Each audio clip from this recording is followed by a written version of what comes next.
Hello, everyone. First, I had to unmute myself to be able to address you. Typical thing. So this is to welcome everyone to this roundtable on the work and workplace of the future. My name is Angela Liberatore. I have the pleasure and honor of heading the scientific department of the European Research Council Executive Agency. And I'm in the great company of our four speakers, who I will introduce shortly, and the president of the Scientific Council of ERC, Professor Jean-Pierre Bourguignon. Before I introduce the speaker of our great session, a few, how to say, logistical aspects. One is that, as you know, because you see the icon on your screen, this event is recorded, and it's a public event. Therefore, our speakers, of course, already agreed to have this as public, and by participating, for example, in the chat with the question, you agree with it too. The second is that I will ask the people who do not take the floor, so basically it's only our speakers who will take the floor, to be camera off, simply for a matter of saving energy and broadband for this event, because we don't know exactly how many people we have, but from the expression of interest and registration received, it seems to be quite a large number.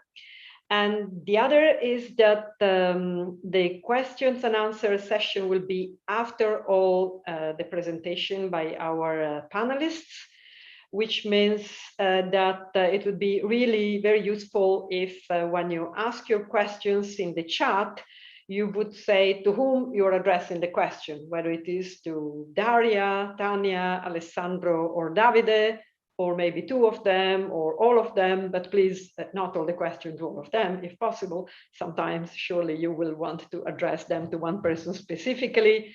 And if there is no addressee, I will try to interpret or put it to the floor to who would like to answer out of the four.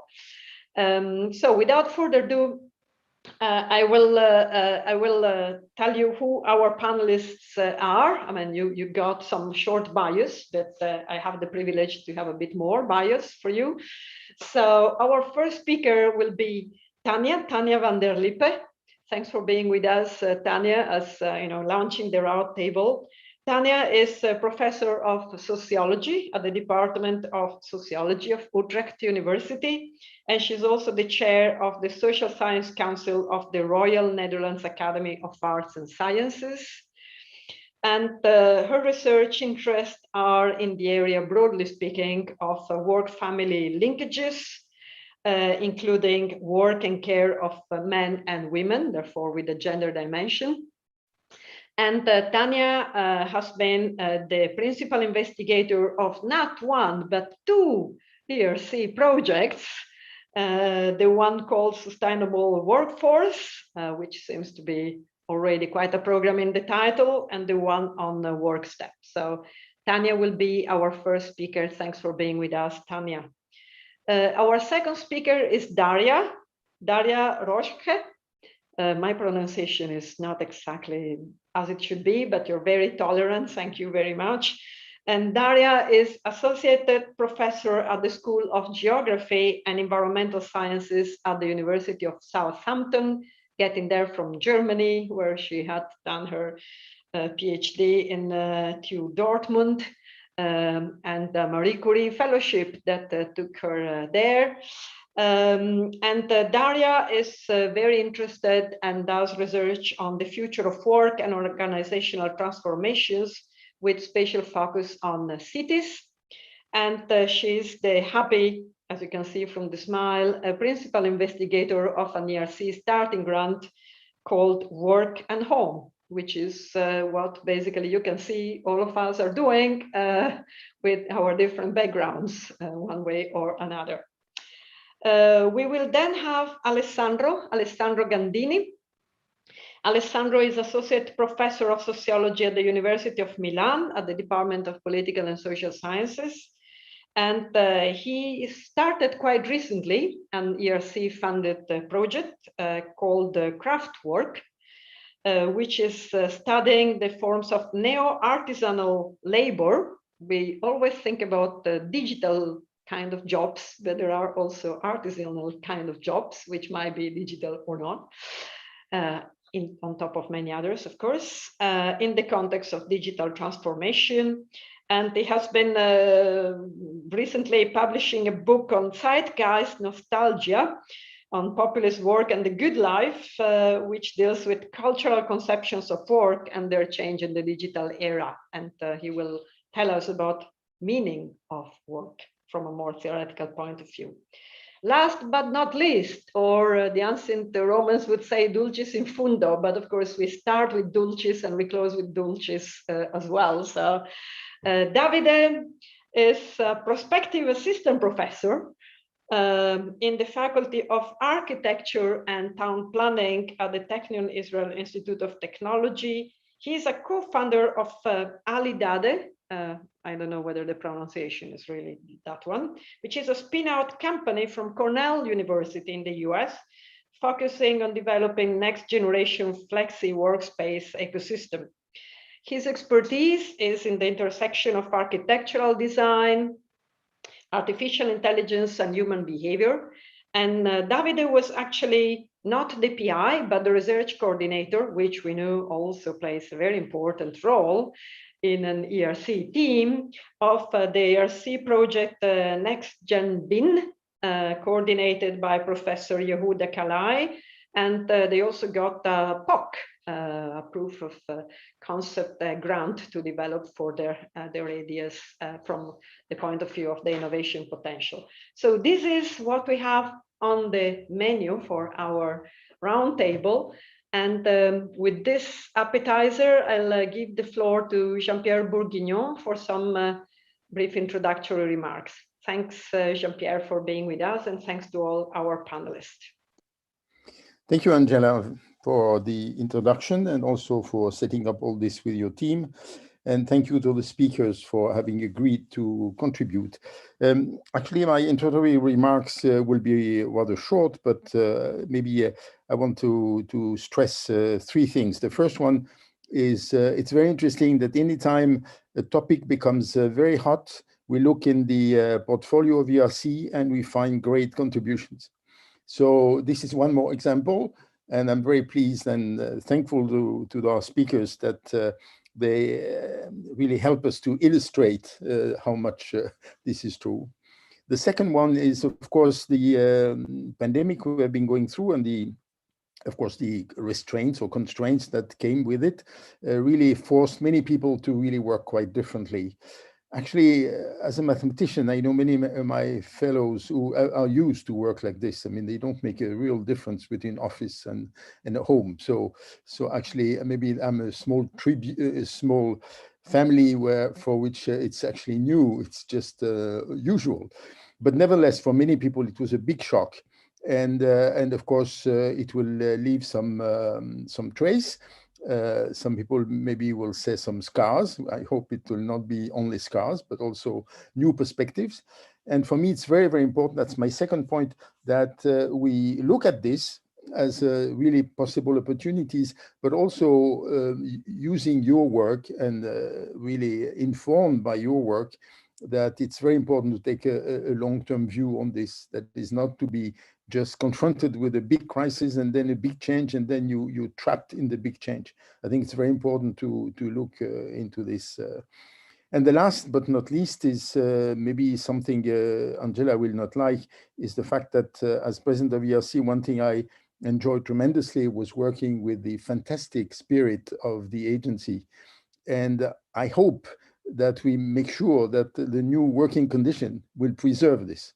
And I know this goes with really a lot of very personal interactions, very informal interactions, doors open and possibility for people to just jump in and ask questions, which is really one of the things I enjoyed the most as being the president of ERC. That is this possibility of interacting with many people, some of them obviously because I had to do business with them, but also some more unexpected ones where people would just pop in and make a comment.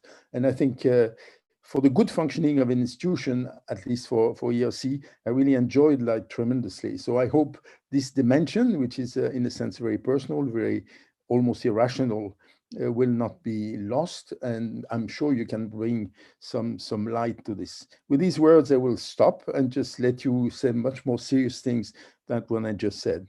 Thank you very much. Back to Angela. Thank you very much, Jean-Pierre, for your kind word and, as always, passion in steering the scientific council, from smaller operation to the very strategic thinking. Yes, indeed. Well, now we start with our speakers. So let's the roundtable fully begin with Tanja Van Der Lippe. Tanja has a presentation that, if everything works well, will appear soon on the screen. Of course, we tested it already twice, including 15 minutes ago. So in principle, everything should be fine. Tanja is smiling because her computer, maybe it's a bit slowed down or for some reason not happening. Otherwise, of course, we have a backup, but I see it coming. Very good, Tanja, it's there. Perfect. Please go ahead. Okay, well, thank you so much, Angela, for the kind invitation to present here. And I'm really grateful to be part of this roundtable on the future of work with these great presenters after me. And what I'm going to do today is talk about working from home in the future, the importance of colleagues. And working from home has become, well, the standard for many of us. And this was part of my ERC investments in a sustainable workforce in Europe. And what we did there, we collected information from 9 European countries. We did the European Sustainable Workforce Survey in Finland, Sweden, Germany, the Netherlands, United Kingdom, Spain, Portugal, Bulgaria, and Hungary. We collected information from 259 organizations in different sectors, including higher education, hospitals, but also manufacturing and transport, telecom. And in these organizations, we have information from nearly 870 teams and 11,000 employees. And these data are nested and are multi-actor and multi-method. We collected the data in 2016 and 18, so before the COVID-19 pandemic, but I will relate the findings to the pandemic, of course, because we are talking here about working from home. And what does that imply for your performance? What we found are positive and negative aspects. So positive is more focus on work tasks. And because you have a greater autonomy, you can more easily meet your deadlines.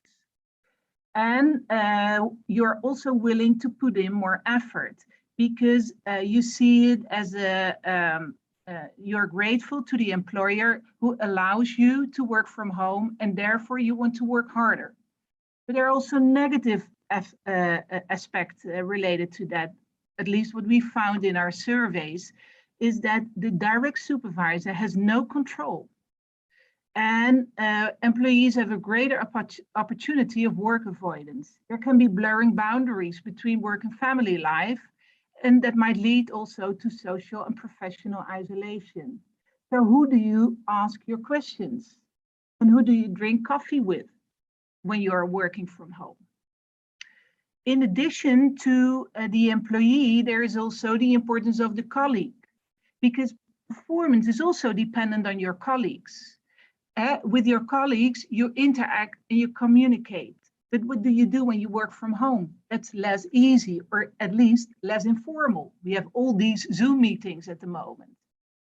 Social exchange, for example, when you're working in a team and one of the employees has a kid at home who becomes sick and needs to go home, you want to take over his or her tasks. when you see each other regularly at the workplace.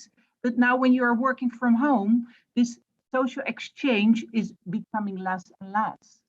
And finally, what we also expect is to be less inspired and see innovations at work, because therefore you need to discuss with each other.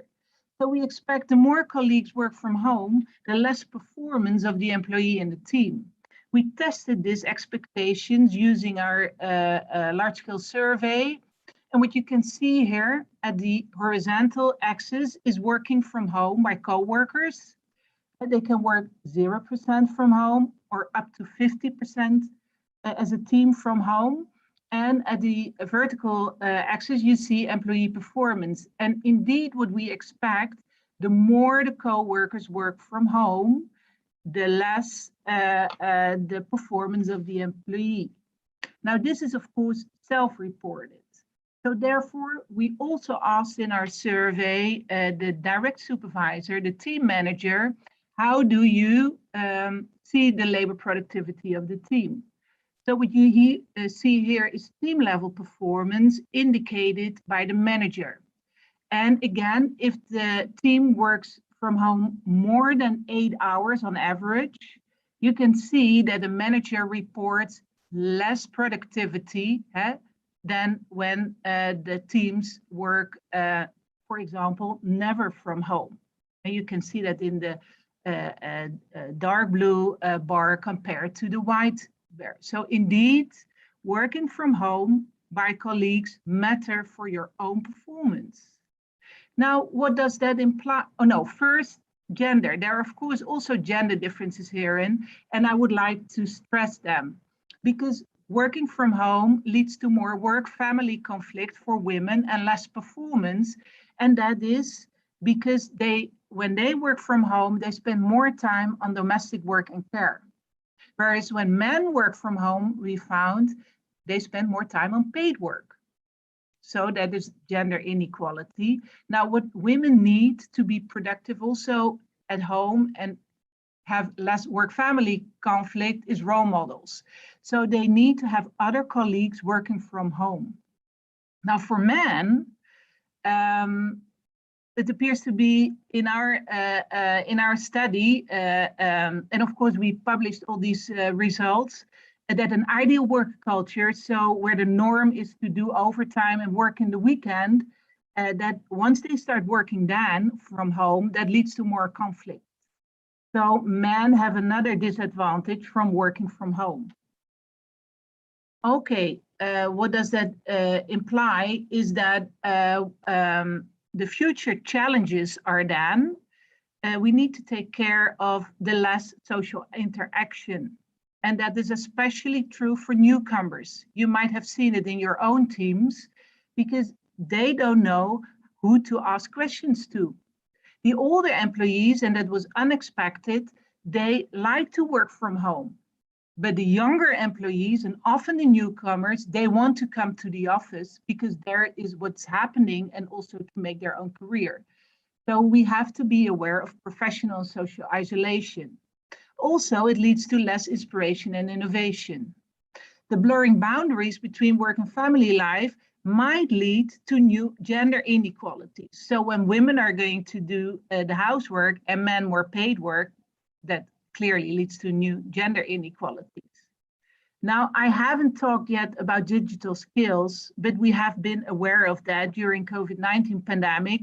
I'm talking here about the people who can work from home, but of course there are also people who cannot work from home or miss the digital skills.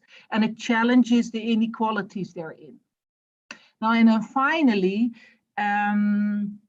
we started work from home 1.5 years ago, more than we did before, but the discussion is just beginning. Who is responsible for good, fair, and safe work? And so if with an eye on policies, I think it is important to stimulate the dialogue between employees and employers and also direct supervisors. Given that we still continue to work more from home, we used to do this in the Netherlands, for example, 1 day a week. We expect to continue after the pandemic, 2 days a week. facilitate hybrid working, but also include the people who cannot come to the office so that they're really part of the team and feel not isolated. And finally, do we need new rights for working from home? In some countries, there are already rights and regulations, but not in all countries. Thank you for your attention. Thank you, Darja. This was perfectly on time and very clear. So you're setting a very good benchmark for our start and conversation. And there are, of course, as any presentation already, question bubbling, I'm sure, in my mind and the mind of others. So this is also to tell people that you can start putting your question in the chat while our panelists speak, or of course you can wait to listen to all of them and put your question in the chat afterwards. In the meantime, I will give the floor to Darja Reuschke. I tried again, see whether I improved a bit. And your screen is coming up. And now you're getting the full presentation. Perfect. It seems there is something missing in your slide. Or no, that's okay. Yes, that's perfect. All yours, Darja. Thank you. I didn't want to generate any anxiety about this. Thanks so much, Angela, and thanks everyone who was involved in organizing this event, which is ever so important. So I started researching multi-locational working, including home working, well before the COVID-19 pandemic, and thanks to the ERC. And we looked at the pattern of and the extent and social characteristics of multi-locational working in European cities and towns. And using data from 2015, our research found that combinations of workplaces are fundamental to understanding working lives in cities and towns. Here I'm showing you data on how people combined workplaces in 2015. And what Tanja already said, there's a big gender difference. That's the first thing that is striking. So 2/3 of women were only working at the employer premises, while this only applied to half of men. But the second most relevant pattern, how people in cities worked, was this combination, employer premises and home. But we can see it was really a minority, and only working from home was very rare in cities and towns in Europe before the pandemic. And interestingly, working patterns that required mobility, we called it also peripatetic forms of working, were almost exclusively male. So now the pandemic has changed our working lives, our spatial temporal patterns of working. Here I'm showing data for the UK, and I'm using here in already mature data sets, very large in the UK, which then added a new COVID study of its already existing panel members, very good data. And we can see that exclusively working from home just before the COVID-19 pandemic outbreak was very rare. And then in April, this coincides with the first very radical national lockdown in the UK. We see the big spike in working exclusively from home, going up to 43%. And these data include employees and the self-employed. And we can see in the data also how lockdown was released decreased. So in September, the COVID-19 restrictions were much less than in April. We can see that exclusively working from home went down massively in that time. So now, importantly, I should also add that in June, we added new questions to this survey, and we asked people who worked in June from home whether they would like to continue working from home once our social distancing measures were not in place anymore. And from that, we can see that there is a huge preference for working from home amongst workers, and it's mostly working sometimes from home, not always, not exclusively, sometimes, which could be 1 to 2 days, as Tanja Van Der Lippe already mentioned. So that fits very well with her perspective. Oh, sorry, I was too fast. So now, what has changed in terms of social characteristics of workers who worked from home during the pandemic, during the first lockdown, where people had to work from home, and compared to working from home before the pandemic, when working from home was voluntary and also based on a mutual agreement between the employer and the employee. I'm showing only data for employees here. And what we can see, and here in bold, you see statistically significant differences once we controlled for other factors. For example, women select in other industries than men, and young people are less likely to be in high status jobs. So once we control for that, we can clearly see that working from home has become more feminine. Women had a greater ability to work from home, but didn't do so when it was voluntary.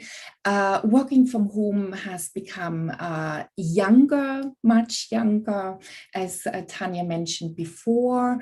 Those who had a degree were most likely to work from home prior to the pandemic, also during the pandemic. But what's interesting is the increase, the statistically significant increase in those who had a vocational degree and also an A-level in working from home.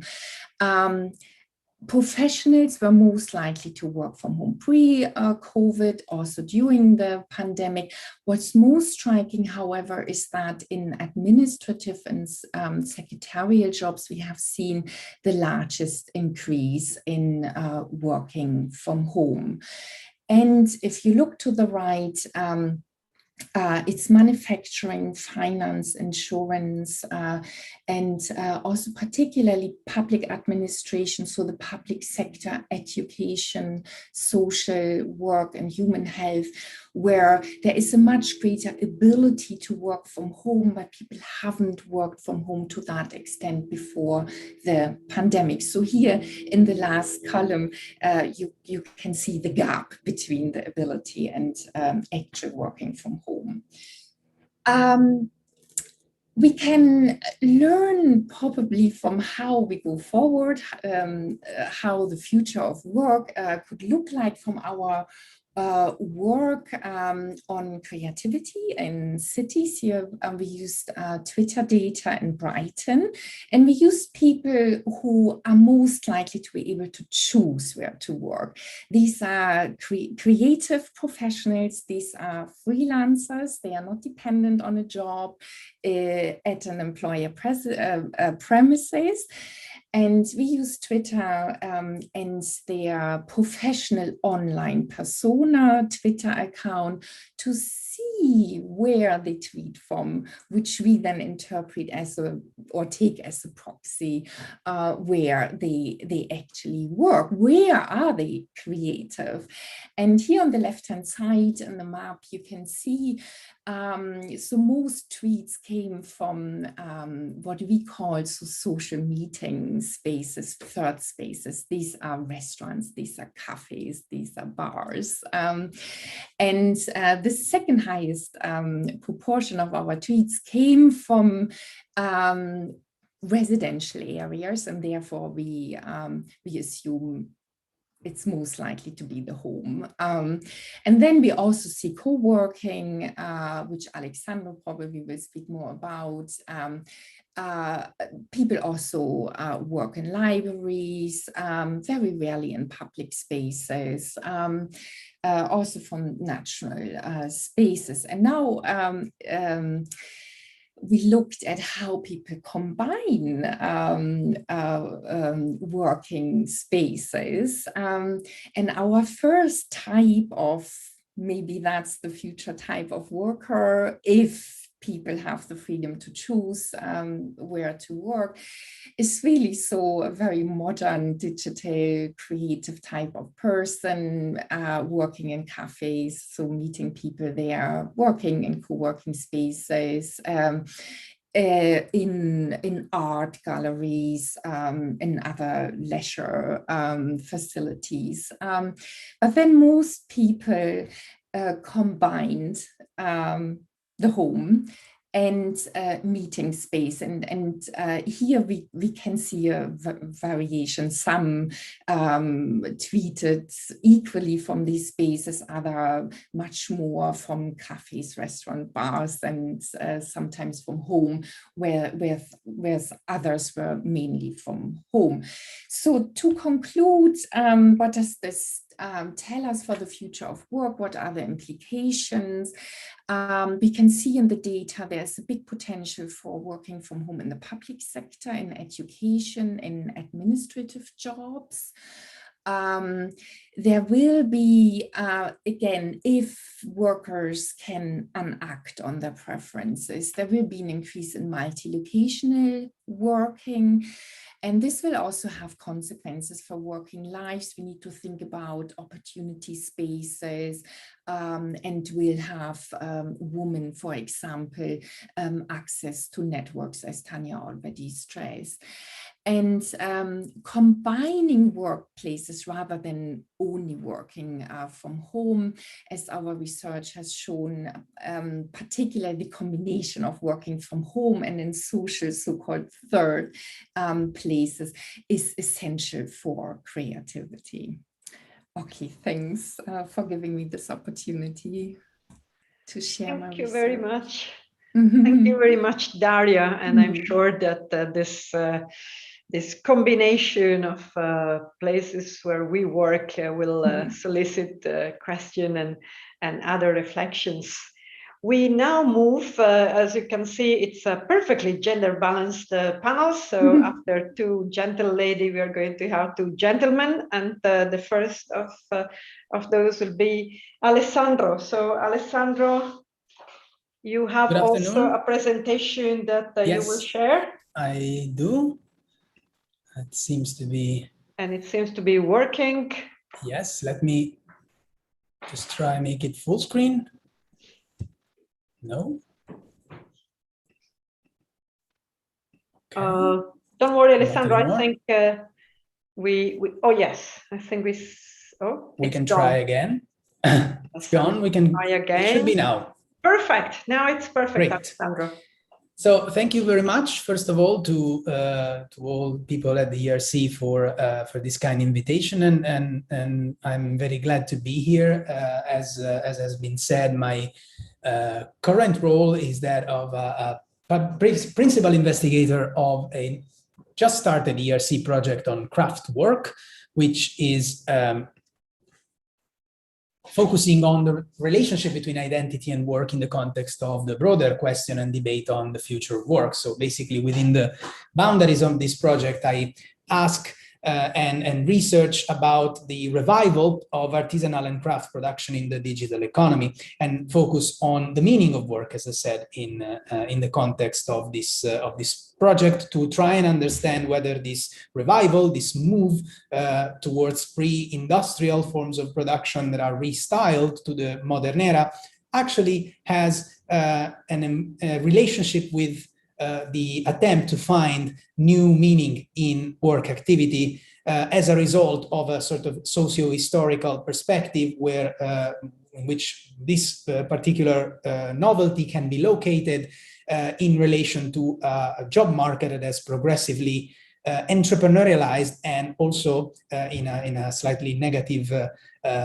lookout also become more precarious. So the idea and the notion of the meaning of work is at the very center of this project. I am only starting now collecting data, which means I do not have, different from my colleagues who have preceded me, I don't have any data to show specifically about that, but I have a few ideas that I would like to share in relation to this notion, and I think in particular in relation to the pandemic crisis. And the pandemic crisis, I think, is forcing us to reflect more and question the extent to which we live in a work-based society. And this, of course, revolves for me, at least, around a big question, which I don't have an answer for, but maybe could be a trigger for conversation. That is whether a society based on work, as affirmed throughout the second half of the 20th century, is actually sustainable as we move towards a post-pandemic, fully digitalized digital economy, whereby the integration of digital technologies into work is probably shifting towards an unprecedented level, as we've seen from a number of perspectives, including the hybridization of workplaces and of work practices. In this context, I see two main trends, and then in that sense, I try to call them somewhat a new division of labor. On the one hand, we have what we've already seen, so I won't spend much time on it, which is a new wave of remote work practices triggered by the pandemic. We all know what we're talking about. We all have been participating into this wave. This is unprecedented and to some degree also quite a replication of previous waves of remotization of work, which have happened throughout the more recent history of the relationship between technology and knowledge work. But on the other hand, we also have another side of this remotization of work, which is the acceleration of platformization trends and processes, which are in common sense epitomized by platform labor, what scholars call platform labor, which means work that is intermediated, organized, and assigned to workers by means of an app, like the common jobs that we now find, like courier work and delivery and driving. In this sense, this I see as two sides of the same coin. So also in the pandemic, we have seen this as a particularly important tension for those workers who have had the privilege, like myself, to be able to work from home in the safety of their living rooms or offices, in the best of cases, but also in a tension with all the other workers, especially low-skilled and low-paid workers who have had to actually be outside and in the unhealthy environment of a pandemic crisis to deliver food at the doorsteps of the former. So I think this tension is speaking much more widely than simply what we've seen in the pandemic, and is likely to be a tension that we see emphasizing in the context of a hopefully soon-to-be post-pandemic world.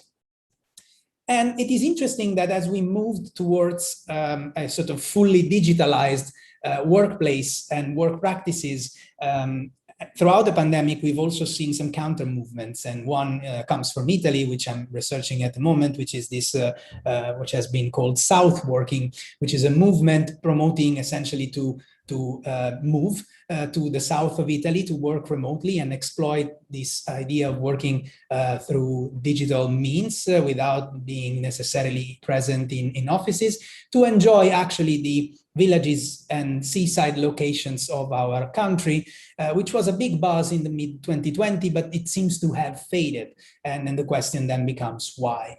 Now, the idea here is that all these tensions speak in relation to the meaning of work. So as I said, the pandemic has given us the chance to reflect on why we work and how and to what extent the work-based society we have been living and taken for granted for the past 50 years or so, even more, is actually a sustainable prospect after it, and how it will change, and how all these different tensions and the new post-pandemic life that awaits us actually will impact on our capacity as a society to sustain on work as the, as I call it in my work, a structure of certainty upon which all the other aspects of society are built upon.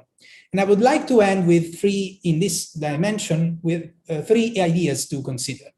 The first one, I think I do not have anything more to add to what my brilliant colleagues have already said. I think it is, in my opinion, quite likely that office work will never be the same again. We have witnessed a non-planned introduction of new technology in the workplace all of a sudden. Typically, this happens in a sort of like managed way with employers trying to implement new kinds of technology to foster productivity, for instance. This has happened all of a sudden and without this process in place. So this has given also workers the capacity to see a glimpse of alternative work routines. And I think that the findings that both Tanja and Darja have shown us are actually bringing us into a prospect where we will see a multiplication of workplaces and of work practices for the knowledge economy. For the others, instead, we will see a bifurcation. I think we are likely to see an increasing bifurcation of the difference between work as a necessity and work as meaning. So there is a tension, I think, that my project will address in whether we work because we have to, and whether we work because there's a sort of passionate dimension attached to it that is increasingly a generational one. And that also will impact in relation to job availability after the pandemic, as we expect that there will be a bit of a shortage of jobs, unfortunately, in the years to come. Maybe it will not happen, but it is likely. And of course, we have to think about in these terms in relation to what are the implications of whether this arises. And as a suggestion, I will leave this final comment in the book that also Angela has mentioned before. I bring forward the idea that what we are looking at, and this is before the pandemic, so I take this as a sign and sort of like would like to double down in a way in the context of the pandemic and bring this even further, which is the idea that we are converging towards a full integration of digital technologies in the workplace, to a point that we are looking towards a post-employment society, potentially. And this is a question mark as it's in the slide. So what if we are heading towards a multiplication of jobs in a way that actually takes us very much away from the Fordist model, which is based on standard and permanent work, and whether this, what are the implications for this shift, and whether the platform model actually becomes a sort of model for everybody to organize work in the post-pandemic world. And of course, this will be very important, I think, as a question to go ahead also as governments and different institutions try to handle the economic and labor shortfall of the post-pandemic era. And I look forward to discussing these more extensively in the next phase of this roundtable. Thank you very much.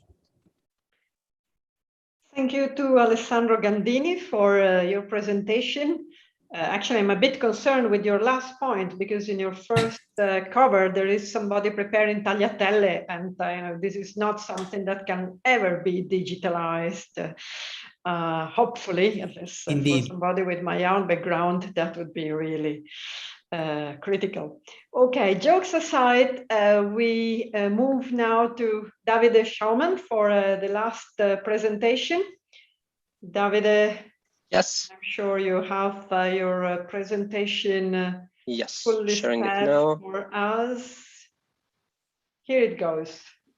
Good. Thank you. So thank you so much, Angela, for the invitation. It's a great pleasure to be here. So I will start by bringing up an example from a parallel domain, the world of hospitals. So this is how a hospital is traditionally designed and built. And this is how a hospital is actually used by the people. And this image is actually well before COVID-19. So the idea here is that there is a strong gap between the means that architects use to design a space and the actual performance of a space. So the tools that architects use are usually static. They focus on the physical aspects of a building, and they do not really account for the dynamic behaviors of people. On the right-hand side, you see a real-world environment where the performance of a building is highly dependent on the movement and interaction of people. So this gap is actually problematic because it creates the possibility that architects design really inefficient environments that do not meet the needs of the people. So the ERC I worked on, that was led by Professor Yehuda Kalay at Technion, was aiming to tackle this gap. So the idea was, how can we move past traditional methods that are called post-occupancy evaluations, which are basically analyzing how environments are used after they're built and occupied, and basically move the analysis before the construction stage to predict and analyze human behavior aspect in order to optimize the design of a facility, and not instead of waiting and see how that performs after it is built and occupied. So in order to address this issue, we basically developed a computational model, not only of a building, but also of the people that occupy spaces. We focus on hospitals in this example. And as you can see, there are traces with color, which represent the movement of different types of users of a space, including patients, doctor, nurses, technician, visitors, etc. And the goal here is to evaluate a building design so that you can optimize and reiterate the design until it matches to the best possible the needs of the people. So the analysis that we conducted during this ERC project were mostly concerned with the movement of people in hospital facilities, the noise created in the ward, the density, and the opportunities for social interaction, which means predicting the possible encounters between patients and doctors, which could potentially strike a conversation which is informative for a patient, but also maybe distracting for the medical staff.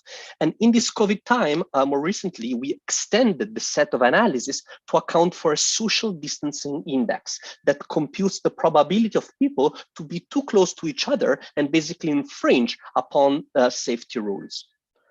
The project evolved to basically extend the current framework. And the goal here is to take the simulation methods we developed for pre-occupancy evaluation and move them into the operation phase, meaning that how can we operate and better environments that are already existing? And the reason is that when you design a space, the time between you design a space and you build it, even 10 years can pass if you think about hospitals. So by the time you build your facility, it's already old and you need to completely redesign it. But it's impossible to constantly redesign the space. It's very costly and very inefficient. So we aim at using predictive analytics to improve resource allocation, meaning the spaces and the people in existing facilities.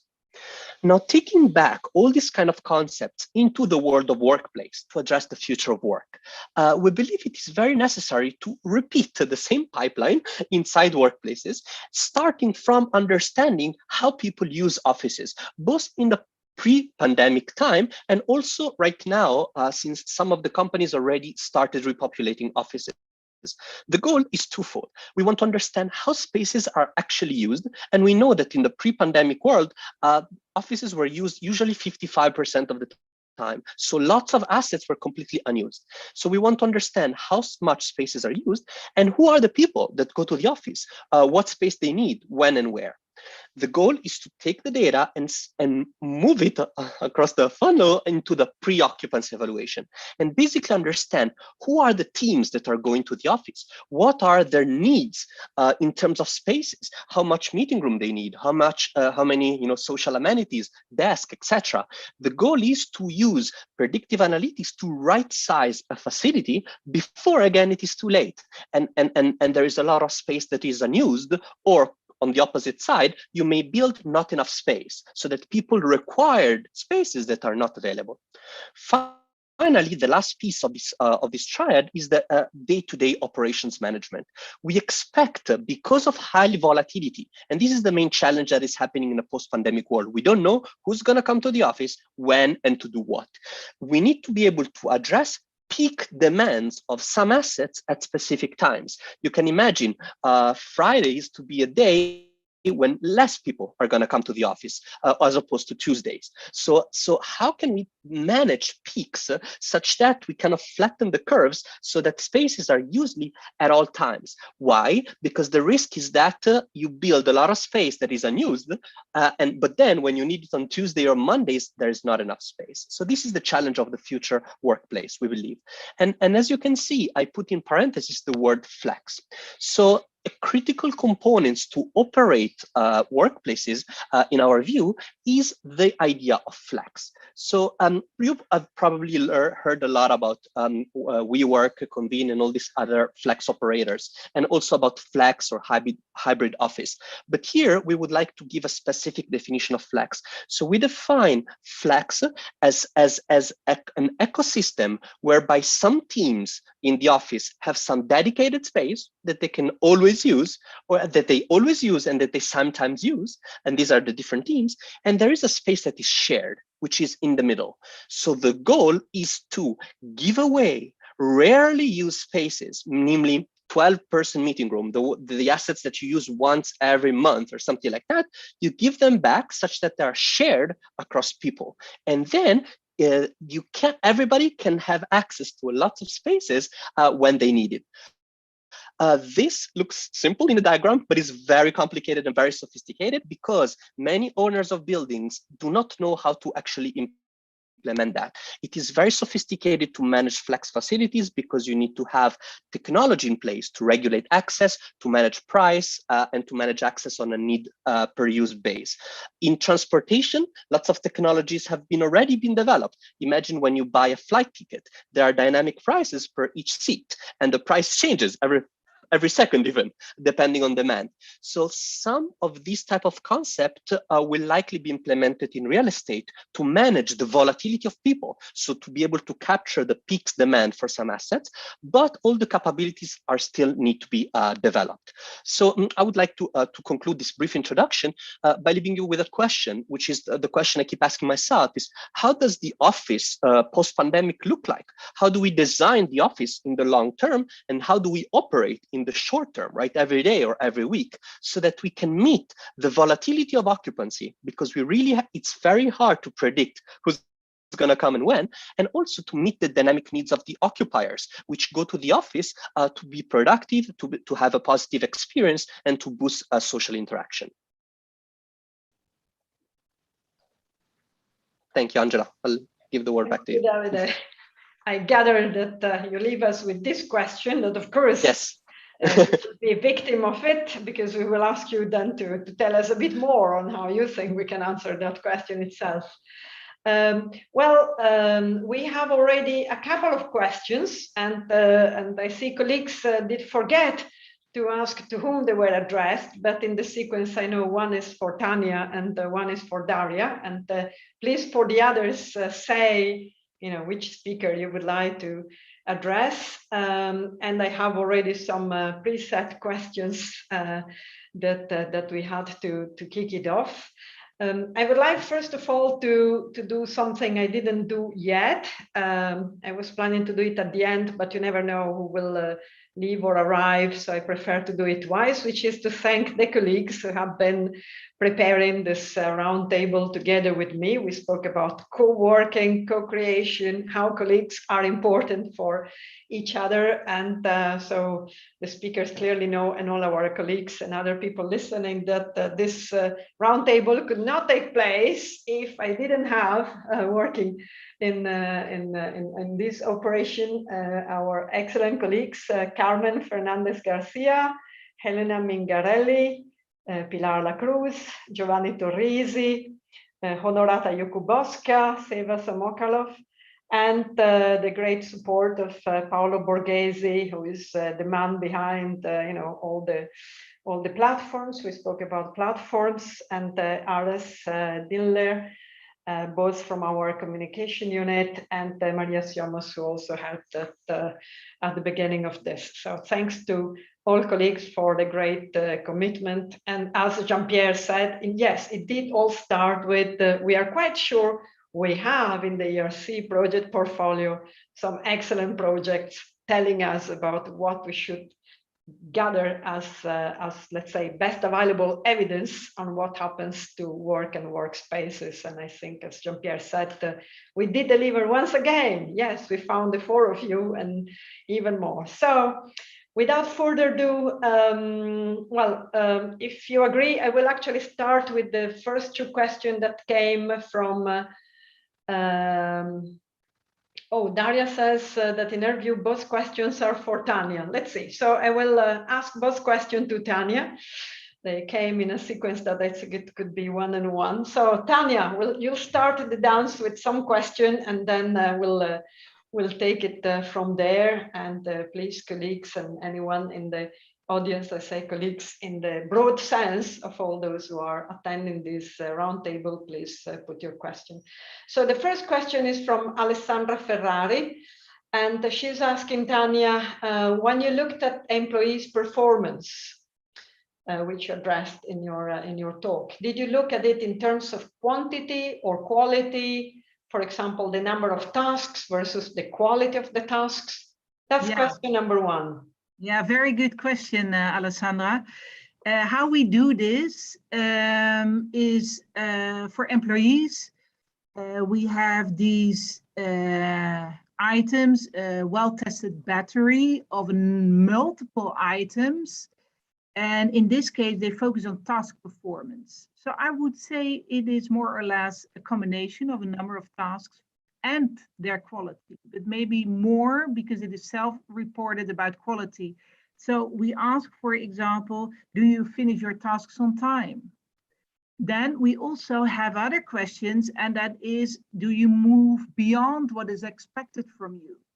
So it's a kind of organizational citizen behavior, which is also a part of the performance we included here. So that is with respect to the employees, but then, so a combination of tasks, number of tasks and quality, but more quality. And then we have also asked the direct supervisor, and I would say that is more the number of tasks, because we ask about productivity. Both actually then. Yeah. Thank you.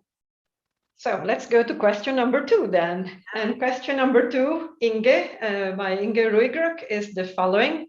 It seems that the impact of teleworking on a team performance depends very much on the sector or job profile. Did you take such factors into account in your analysis? Yes. Thank you so much for this question, Inge Ruigrok. I guess you are Dutch. But you could come from Belgium. Yes, indeed. I guess you guessed well. yeah, must be Dutch. And yes, thank you. What we did was a multi-level analysis, and there we controlled for all kinds of job tasks and job demands, but also characteristics of the sector. So we had 6 sectors: higher education, hospital, manufacturing, transport, telecommunication, and the banking industry. So we included and we controlled for that. So what you saw was the actual, the precise effect of colleagues working from home, controlled for the other factors. But I just had a look at the results about the sector and the job profile, and indeed it matters. If employees have more autonomy and they work from home, they perform better. If they are more committed to the organization, that has to do with the social exchange we discussed earlier, because I heard it also in the other presentations. Then they are also more productive, have a higher performance. But when the job demands are higher, so when the organization is expecting more from the employees, then they perform less when they work too much from home. So I hope this helps you. Okay, thank you. Thank you, Tanja. Well, then, Tanja, I have a question. Darja, I have a question for you. So we leave Tanja relax a little bit for the next round. And the question is, well, we have been witnessing, let's call it a homework revolution, meaning you were showing, Darja, at the beginning that over 60% of women would work only in the employer's place. And of course, in the meantime, this has been shifting very much. So do you think that in this home working revolution, this is something that will last, or will we return to so-called pre-COVID working styles?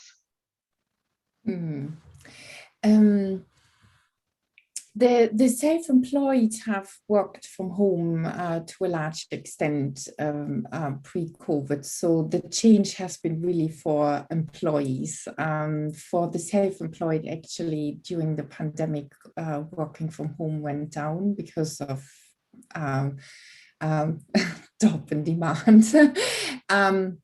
So for employers, it's important not only to look at what people want, but also how can they now negotiate with their employers and the extent to which people have a voice.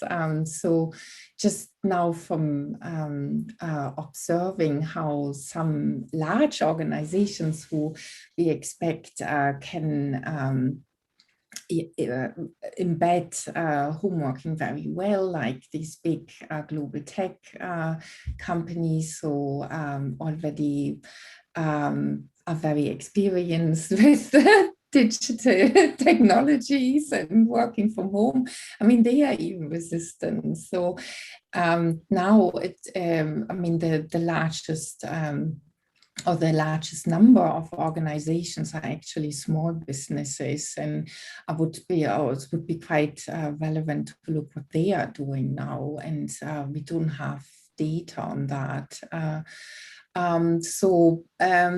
Even though we could, and I really enjoyed Alessandro's presentation and his ideas about the post-employment society. So what people want one side, and we need to now understand what organizations can do. And David outlined very nicely what the constraints of organizations are to embed hybrid working.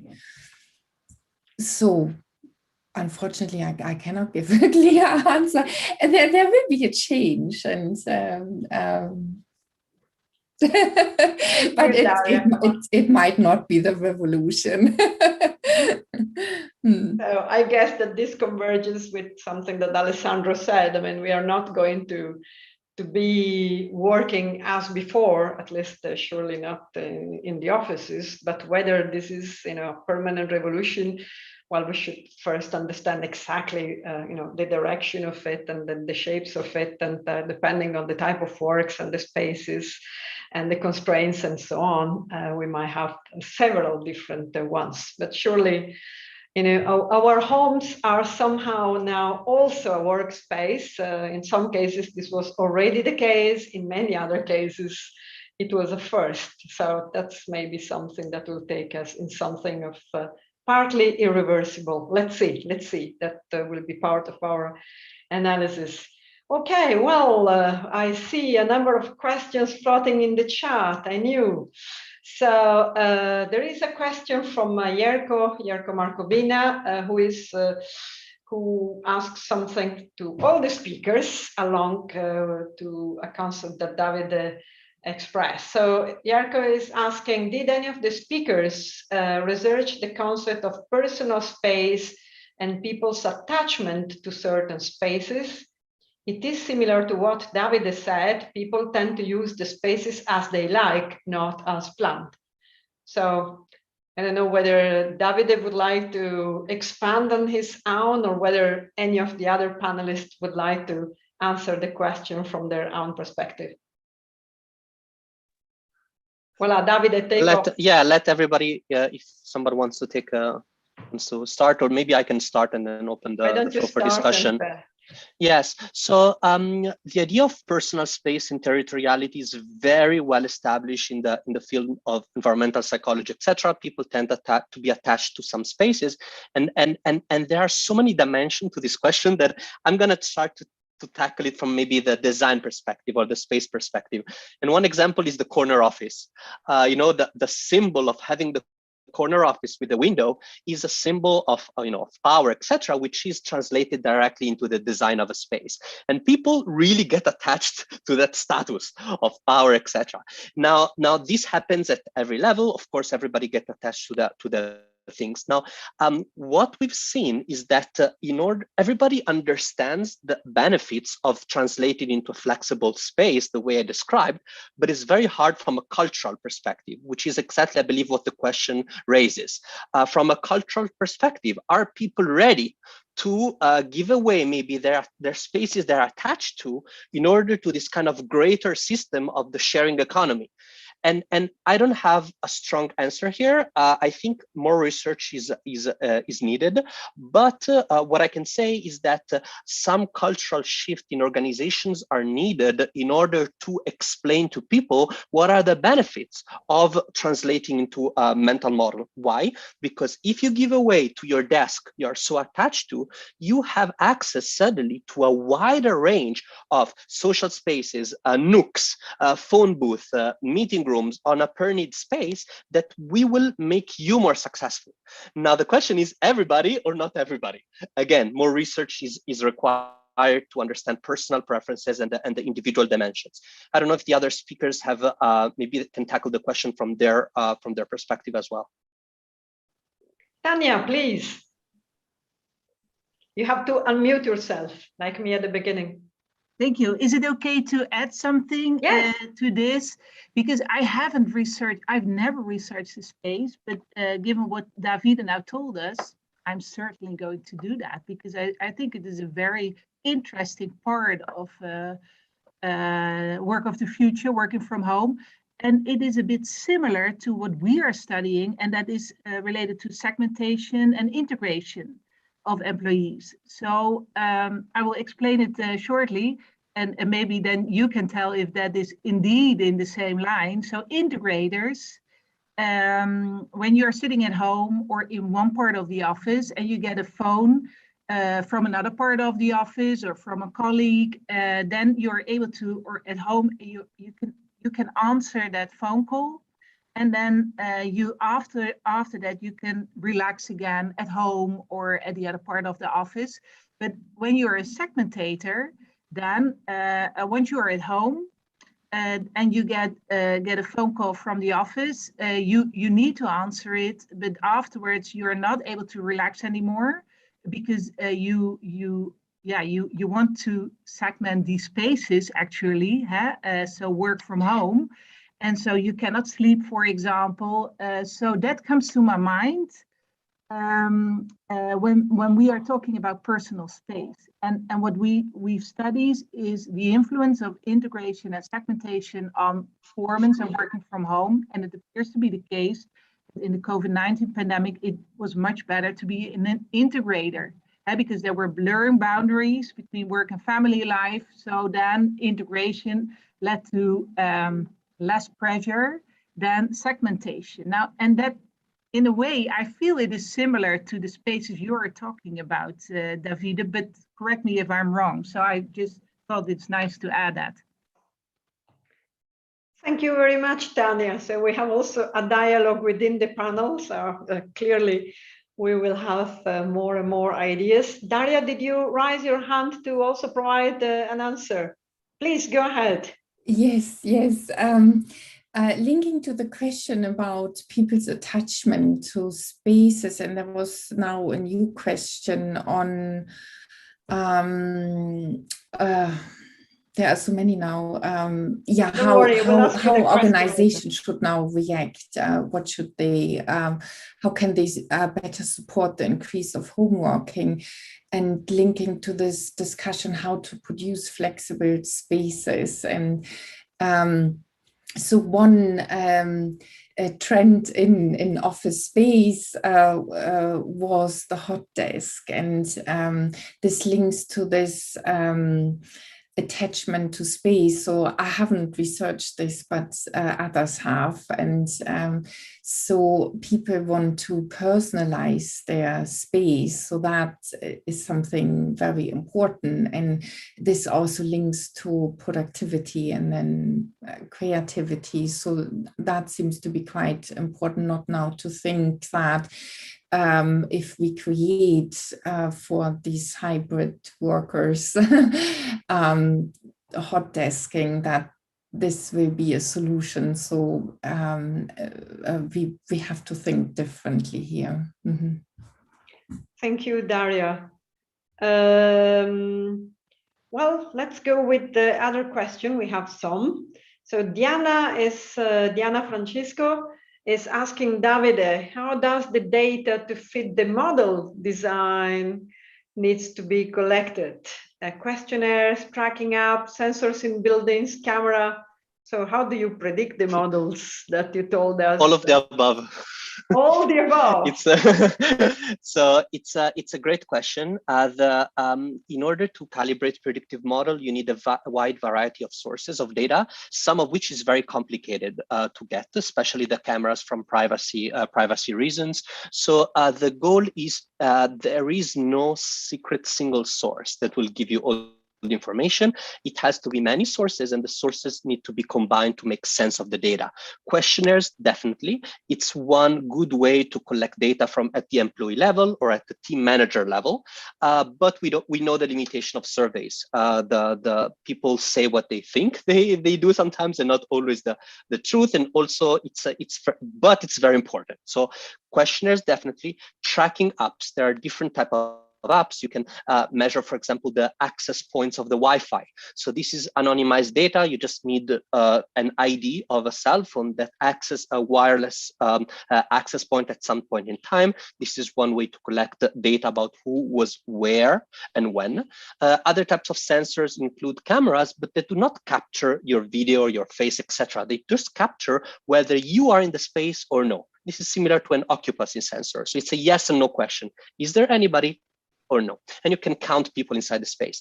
Of course, bringing this data together is very complicated, but in order to get some valid model, what's most important is feed the data, try the prediction, and what we call a calibration. You start a prediction, and then you test in the reality in existing facility. And you have a cycle where you start with a prediction model and you refine it iteratively. So just to summarize, yes, all the data is required, but beyond the data, you need this constant calibration model of trial and error until the model gets fully calibrated for one specific context. Thank you, Davide. And of course, you did utter immediately certain words like privacy, anonymization. We are not going to see your face because, of course, as we know, very delicate. Very, how to say, insisting about the fact that the quality of research also embeds ethical dimension and responsibility of conduct research in the proper ways. Plus, we have laws, not just values like GDPR, General Data Protection Regulation. So thanks for having already, mentioned some of the constraints in the use of the sources in that way. Actually, there is another question for you, and then there is one for Alessandro. So don't think you can relax, Alessandro, because questions are coming also for you. So this one is from Anna Mignani, and she's asking Davide, flexible optimized occupancy is fascinating. Did you run pilot tests for administrative offices, for example? So you started with hospitals, we know, but now you're going to workspaces. So. Yes, it's a good question. So the type of environment that we envision, we don't have a model ready for deployment. It requires a lot of research because if you look at what happens right now in the world, there's a lot of companies that are doing small part of this complex ecosystem.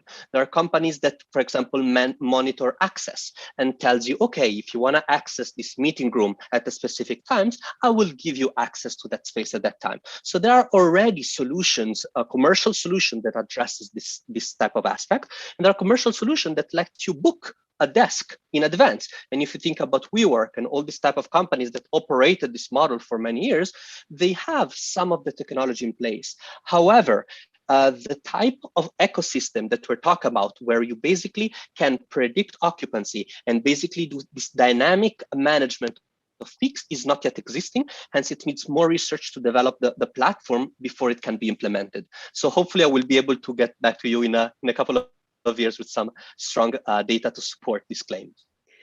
Thank you, Davide. So Alessandro, here we have a couple of questions, or one question in two phases by Willem. He's asking, you presented a pessimistic picture about future employment by changing to platform economies or platform approaches. How universal you think are your conclusions for different sectors? And how do you factor in the lack of true and sustainable investment in companies and industries? Would they be able to compensate the loss of jobs due to digitalization? Thank you for both questions. I think I'm not completely clear about the second one, what this hints at. If maybe he or she wants to type a few more words or clarify a bit. In the meantime, I can address the first one. I tend to come across as pessimistic in 7 minutes. I know it's a problem. I try not, although I see that I fail regularly. My point is basically this. So over the course of the last few decades, the amount of the different kinds of innovations and technological and political decisions on technology that have happened have brought us to a place where there is a risk, I think, in sort of naturally embracing the platform model as a given, because the platform model is, as an organizational model, is scalable. It works in many ways, but it has a lot of issues, as many people, including myself, who have done research on platform work have been able to flag up. So that's why my sort of like pessimistic look is, I think I would like to call it more specifically warning about the risks of embracing a model that has issues in a way that is completely, just for the sake of innovativeness, without being able to understand that the platformization of work undermines a key issue of why workers have been productive over the course of the last half century at least, which is that they have had a safe job. And in many cases, having a safe job is very important for many people, not necessarily to be driven into an entrepreneurial dimension. There are people who are driven, and then here the meaning of work. There are people who are driven to entrepreneurial approaches to work naturally, and there are people who tend not to have this same sort of like competitive stance. So I think we have to be careful in seeing where this goes, precisely because, and I'll finish here, that because the platform model is potentially scalable across a variety of sectors. And so my conclusions are not universal in the sense that I've researched the different sectors, but that I see a degree of replicability of this model across a number of places and sectors that make it very, concerning to a degree. Thank you, Alessandro. I don't know whether Willem wants to qualify a bit the second question, but my understanding of it is that, responding to what you just explained, Alessandro, the question is whether companies and industries have the capacity to invest, where it matters, sustainably, for example, to compensate certain loss of jobs, for example, with the process you said about the platform economies. Some jobs are created, other might fade away. It's just a win-win or a zero-sum game. Are specific investments needed and specific designs? Maybe it's too early to know, but I guess that's part of the question. I hope I interpret correct. Thank you. That helps me in answering appropriately. My view here is that, as you say, there will be, it won't be, as history teaches us, it won't be a complete zero-sum game. I think we are looking at some jobs that are increasingly going to be phased out, and others and automated, and others that will not. But the point here is that in relation to the organizations, is that there needs to be a clearer understanding of the scale of this kind of integration and change that is ahead of us, because to some degree it is quite new. There have been phases in history where technological advancement has come to the workplace, and of course we are looking at these as, and there have been calls for the suppression of work, so to speak, and this has never happened. But the degree with which digital technologies are impacting as a model of work and in the everyday lives of workers makes it a cultural question for organizations, I think. And the capacity for them to be able to adapt to the new world, so to speak, ahead of us, which is already here, I think. And so there will be organizations who will be more able to adapt culturally and pragmatically, and those will be, I think, the ones that will try. Alessandro, we have a question now from Helena, one of our core team organizers, and this is actually for the old panel. So I announced it in the panel space, and any one of you can pick it up in the order you prefer. And the question is the following: how can organizations better support the increase of home working? At least, as Darja was saying, we don't know whether this is a permanent revolution to have more home working, but in the meantime, we know this is definitely happening, and the same for Tanja, who has been telling us about this particular dimension. So what do you think, what are the elements to consider when it comes to teamwork, performance, creativity, digitalization, and intelligent spaces? You can pick one of those, if not all of them. I see that Darja, you raised your hands, so you go first, and Tanja will be second. Yeah. I just wanted to bring in an example that I thought was quite interesting from the city of Milano. They are now trying to create work hubs, more local, where workers work for public sector workers. You might know more about this. I spoke to them, and they seem to be quite dedicated. So particularly Milano was quite innovative and supporting co-working spaces. So, and they want to use this experience now to create more of a local work hub. So this might be a solution to bring the workplace closer to where workers live. Thank you, Darja. Tanja, you also would like to contribute answering this question? Yeah, please, great question. It is my feeling that we should pay more attention to the direct supervisor. So what I read now in the newspapers is, we are going to increase home working, and the big employers like that, and they think in a quite efficient way. So they say we need less buildings, and we already see that happening. But in my research, but also in other research, we see that the direct supervisor is not always so positive about working from home. Now, we know that it is going to increase. So my feeling is that we should pay more attention to this direct supervisor, that we should study also, because we have a lot of information about employees and about organization, but we don't have so much information yet about supervisors themselves.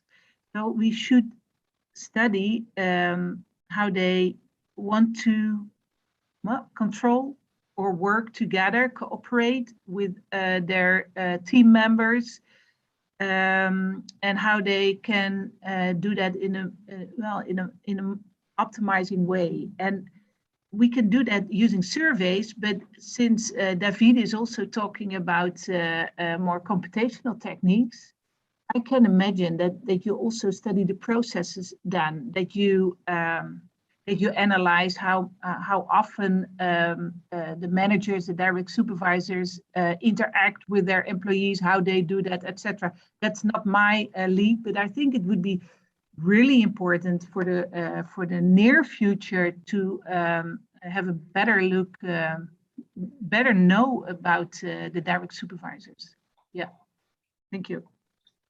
Thank you, Tanja. And actually, in your talk, you were concluding about who is responsible for good, safe, and fair work. So managers and supervisors of different types and shapes. Yeah, and we accountable. Can, yeah, should be accountable for finding this, right? Yeah, one more, because of course the other also want to say something, but we often talk about supervisors, managers, employers. They are all the same, but of course they are not. The employee is the boss of the organization, and the manager or direct supervisor is the team manager. So they have a different position. Yeah, so who is responsible? I think we are all responsible, but including also the direct supervisor. Thank you.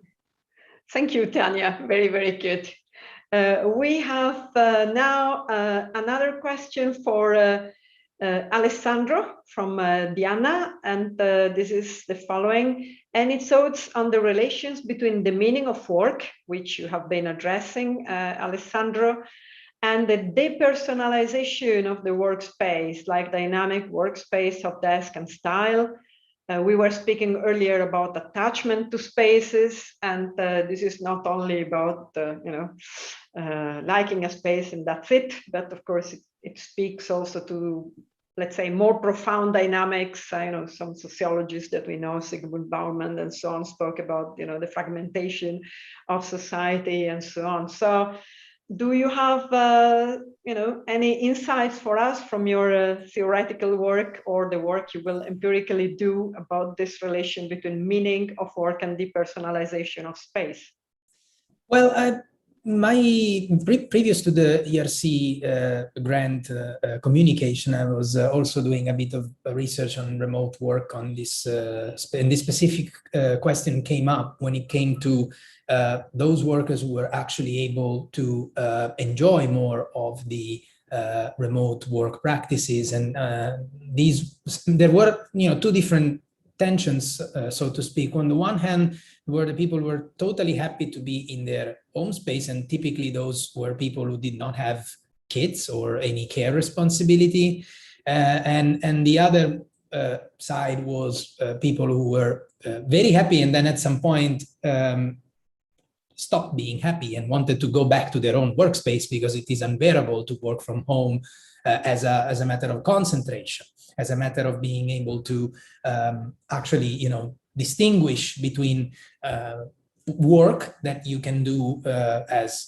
during a certain given amount of time and the amount of time you put into work, even if you're not supposed to be working, which seemed to be a very important tension that people more or less described as a difficulty to draw the line between where they could work and when do they not work. So I think the personal space in terms of personalization, of course, I'm not an expert in design and of the spaces itself, but I think it is very important and the people who are more likely to like the office work are the people who have invested more in their office and their environment in terms of space, and also those who are better able to, the work life, the office work life actually gives them a better balance. But some people seem to be quite happy to work from their sofa, and that's okay. If there's an element of satisfaction there, that's of course a good thing. Thank you, Alessandro. Actually, what you just said at the end was making me think about the link to a seminar we had on Friday, and about, some of you addressed gender differences and, the shift to more home work and so on. And I'm wondering about generational differences. In the other seminar, we were speaking about a different thing, but a thing which is also related to our discussion, meaning the use, for example, of biometric identification and certain identification technologies also at the workspace or in hiring people and whatever. And we were seeing that, for example, younger people tended to take it a bit more easily if you need to have, for example, a fingerprints to enter your library or your disco or some other place as compared to people of a different age. Do you find differences between people in different generations in addition to what you have been expressing, meaning people different, working in different workspaces, and also, let's say, the more underprivileged, if I might call it that way, the transporters, let's put it that way, without naming any company or anything or other workers who were, as Alessandro was saying, in the non-safe space so that the others could stay home.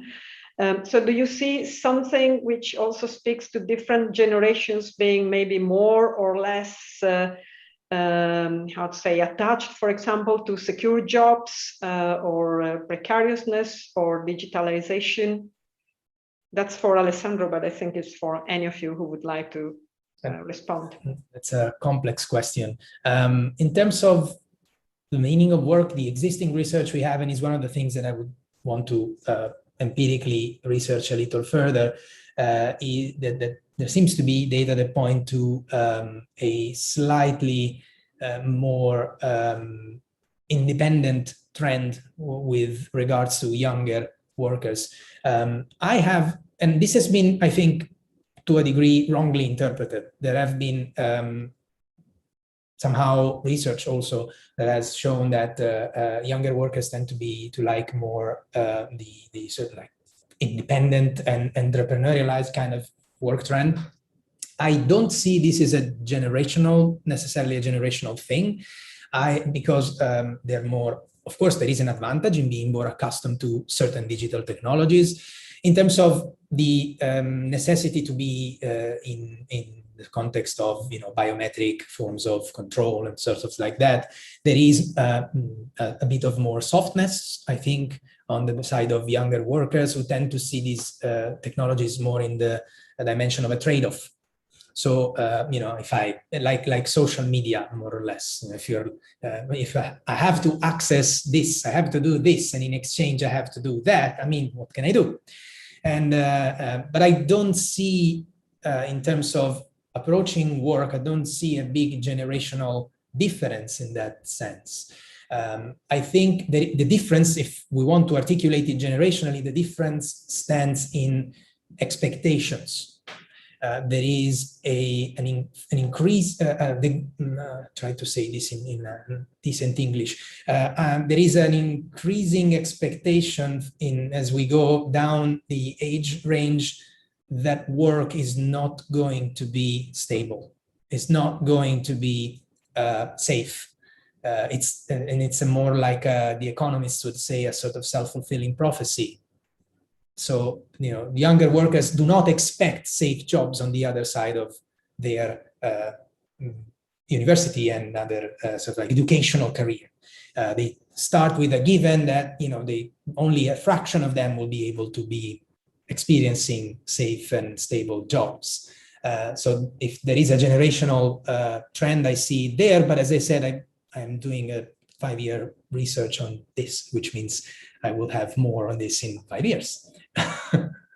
Even a bit more as preliminary results. We shall see about that. Thank you, Alessandro. Thank you. Actually, you were speaking about expectation, and Nikki is asking this question, which I think is probably addressed to any of you who would like to answer. And this is the following. It is expected that job motivation and personal drive might be affected by the lack of real influence of the working force on the definition of the office space. What do you think? Is this expectation correct?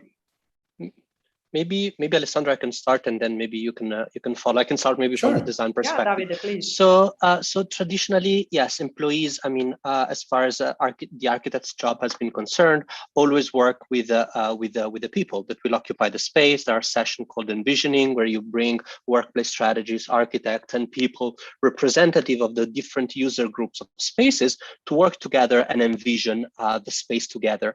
I believe this will still happen in the post-pandemic office, and I would like to add this further. So I think that the core needs of the employees will be more taken into account in the post-pandemic office. I think that a lot of assumptions were built into the old offices. If you build a room, it will be used, or you always need one person meeting room every 10 people, or you need, all of these are ratios that worked in the past, but they carried a lot of inefficiency for space, but also for people that did not have the right spaces. So I think that people might have more influence in how the space is built, because it has to be tailored for them. Otherwise, they will not go. Otherwise, the company will not be productive. So I understand the point of the question, and understand that from some aspect, it may seem that the working force will have less power on defining the space, but on the other hand side, it may have more, because the space has to be tailored for them so that they can be efficient and happy and satisfied at work. That's my positive view of the world. If I may, just since Please. I was dragged into the conversation by Davide, thank you. I also share, for different reasons though, I also share Davide's view that there will be more of a say, essentially for two reasons. One, in particular, that is the idea that this forced experiment of home working and remote working that we have lived through the pandemic has probably been able to give many organizations a more certain grasp that if workers work from home, they are not just doing nothing, they are working, and eventually their productivity doesn't decrease. So this seems to be in the existing research and the small batch of existing research on this, that seems to be very clear that organizations have been quite, some organizations at least have been quite surprised of the amount of work that people put in from their home. And then of course this has given a little less necessity of control. So I think this is an interesting sort of like angle where workers can come in and see, look, if you give us the space to do also all these kinds of other things in the middle of work, maybe a better space is one of them, and then there will be much more of a say for them on this side. And also the experience of co-working spaces. This is the second reason. So co-working spaces also, to some degree, are a sort of like more work-driven kind of workspace, because they come out of necessity, but also after a sort of more than 10-year long history of thinking about what kind of space for knowledge workers would be more enabling in terms of productivity. So I think it is a mature moment for a more two-way conversation, I think. And this is also to counteract the pessimistic view I always give of myself in these kinds of talks. It's like an apocalyptic counterpoint here.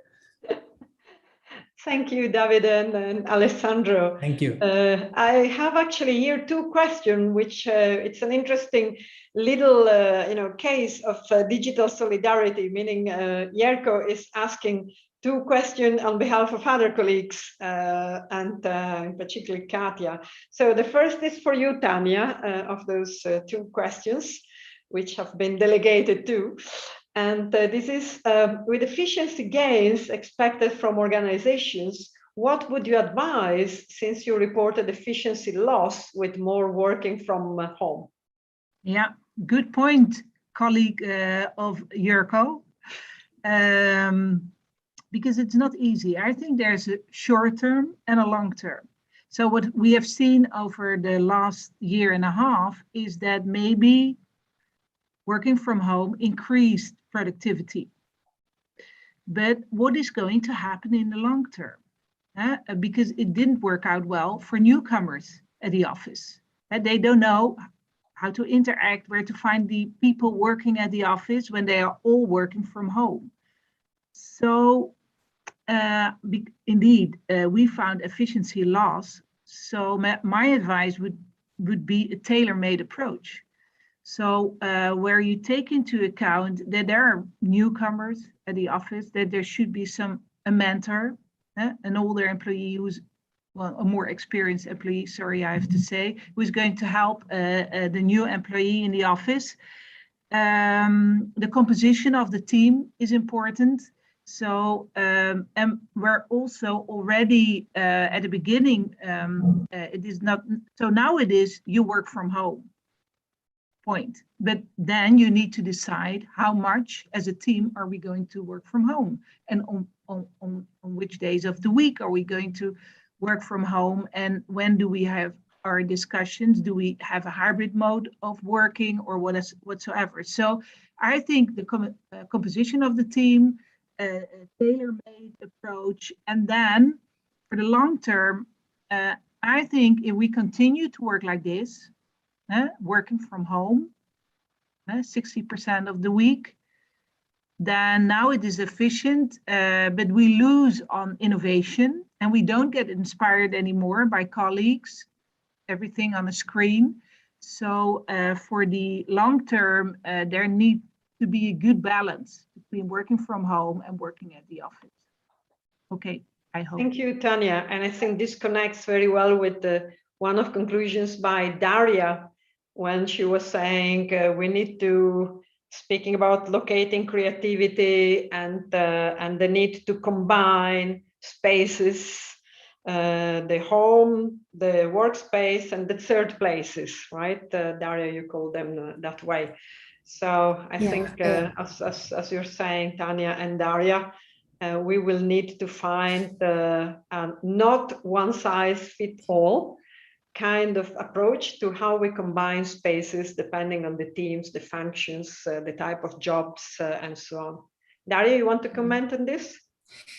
Yeah, I mean, the most creative workers, or some of them, or let's say the independent workers who don't want to have a 9-to-5 job at all, or entrepreneurs. I mean, it's not only the office, it's not this binary. I mean, it's not the binary between home and the office. There are other spaces as well that might become more important. So, for example, what I said earlier about the city of Milan, or we found that linking to really theory about spatial creativity in cities, that so about the third space. I mean, restaurants and coffee shops, that some creative people would thrive in these spaces. It can also be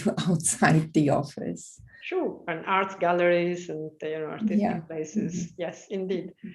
Thank you. Well, again, our speaker on behalf of our colleagues is asking a question to all, which is, do you have indications that there are differences in office space needs based on the cost of living of an area?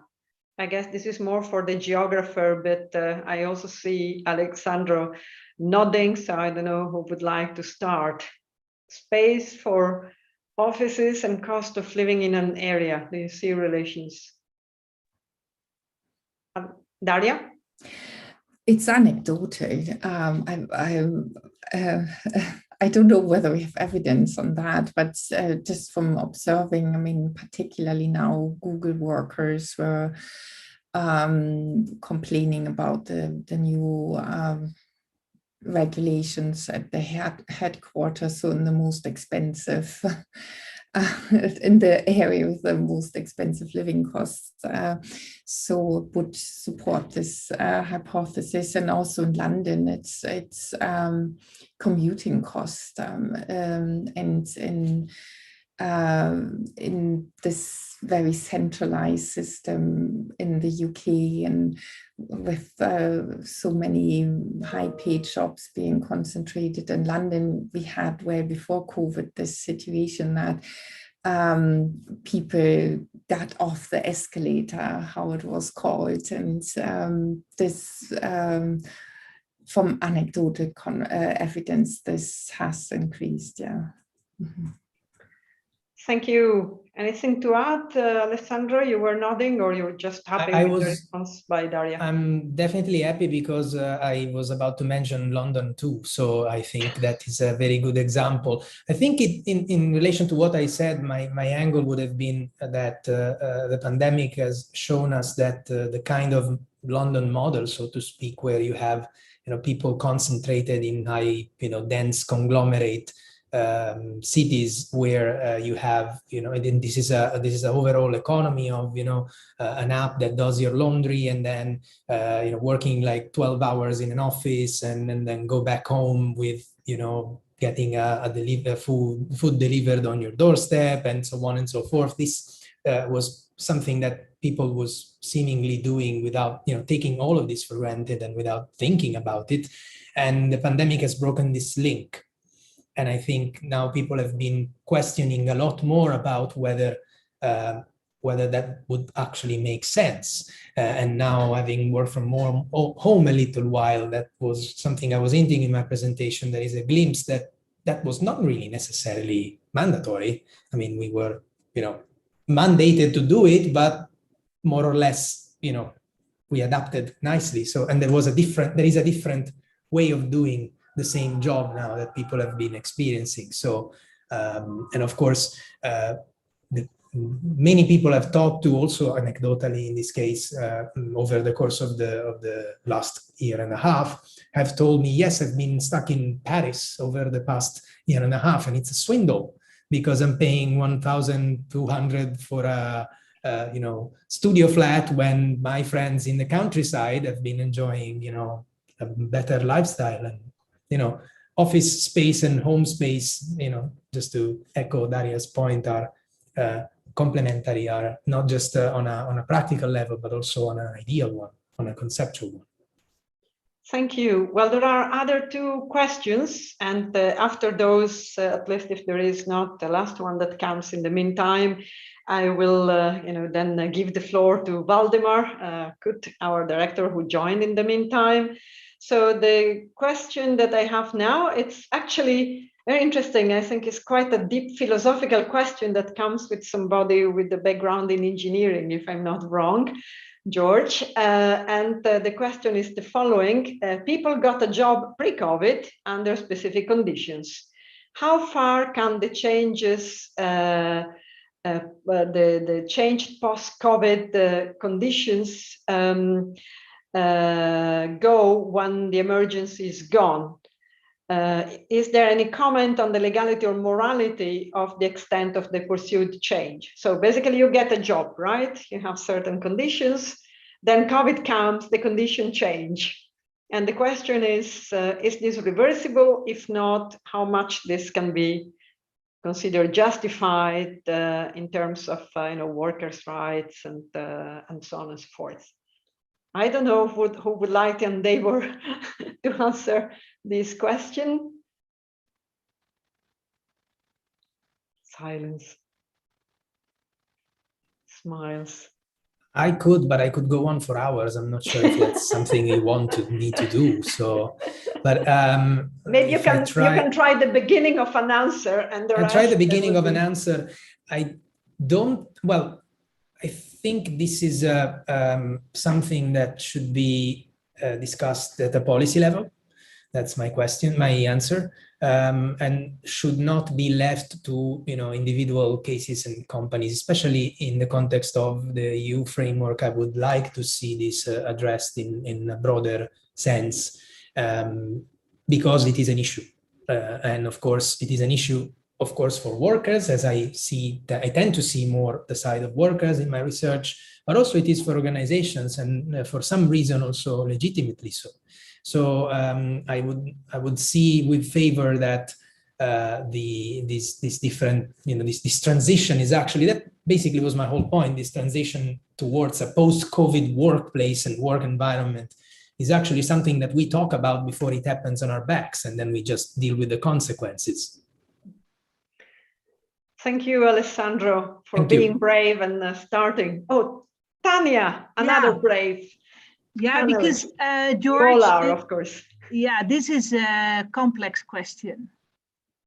Now, what I notice from my conversations with organizations, with firms, is that we, as researchers, at least what I do as a researcher, I often talk in terms of jobs. Yeah, so these people have jobs and they work in jobs. But what I notice from firms and organizations is that they tend to focus more nowadays on tasks. So they don't talk anymore in terms of jobs, but in terms of tasks.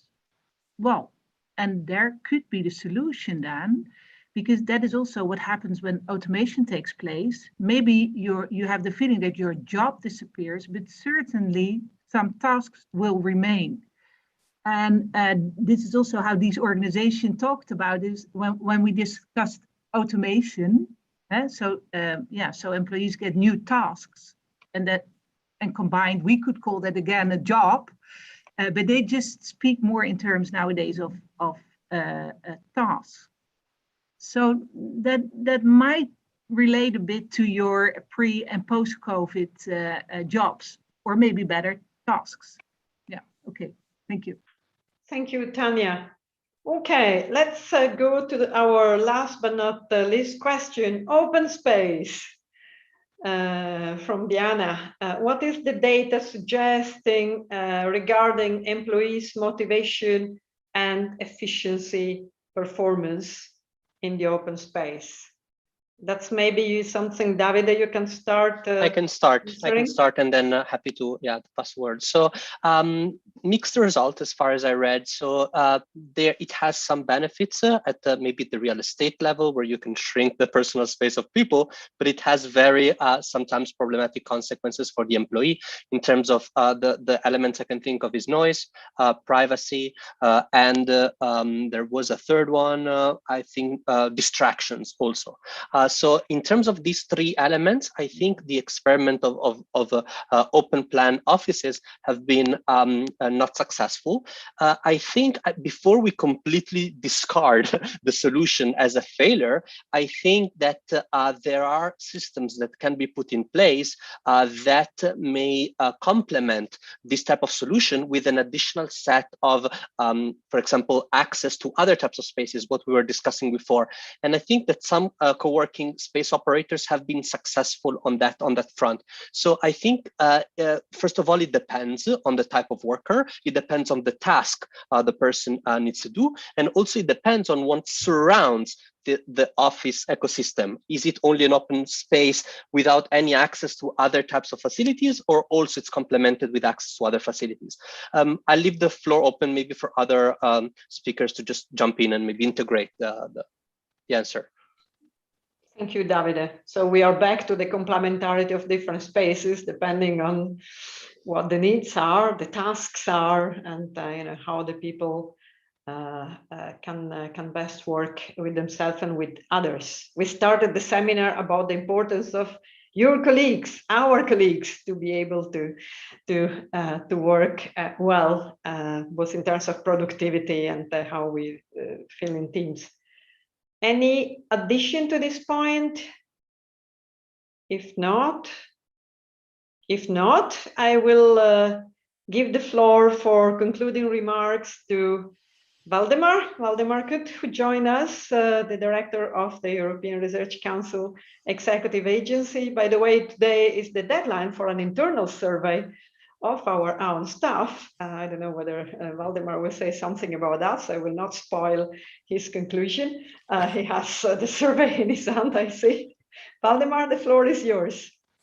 Thanks, Angela. Thanks, everybody. Actually, we extended the deadline for, we are going to extend it for 2 days just to get a bit more input. I think we already have 60%, but we try to get a bit more. No, thanks to everybody. It's really a pleasure. I mean, unfortunately, I was busy in other things, so I could only follow the last 45 minutes or 1 hour, but that was really, really interesting, what I've heard. So thanks to everybody for this very stimulating and interesting discussions. I think I mean, we have financed some very good work here. So actually, this is something that we can really use in our, or I can use in my daily business now in shaping the workplace of the future. We actually have implemented, or we've set up what we call a continuous improvement project on the workplace of the future. I think it's more focused on the workplace, but of course we talked a lot about work also. Huh?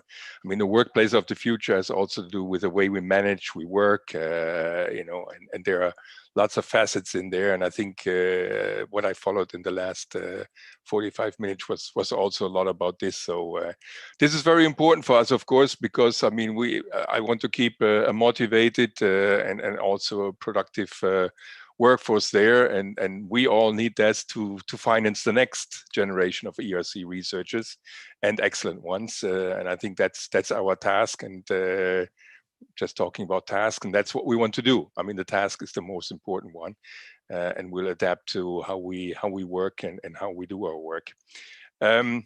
So as Angela said, we're having a survey. I really want to know, you know, how the ERC staff is seeing their workplace of the future.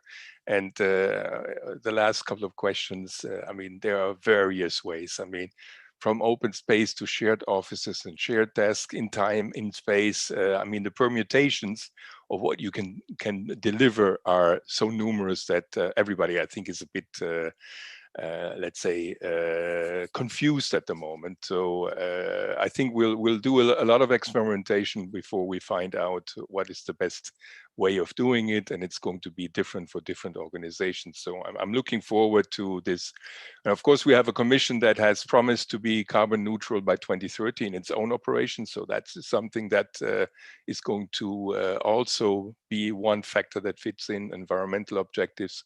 We heard all about this. So I think it's a very complex equation that or problem that we need to solve there. And I think the contributions that I heard today and that were done today, I think it's going to be very helpful, and they were very stimulating. And I hope a lot of commission people have tuned into this workshop and are listening to that, especially our building people in the commission.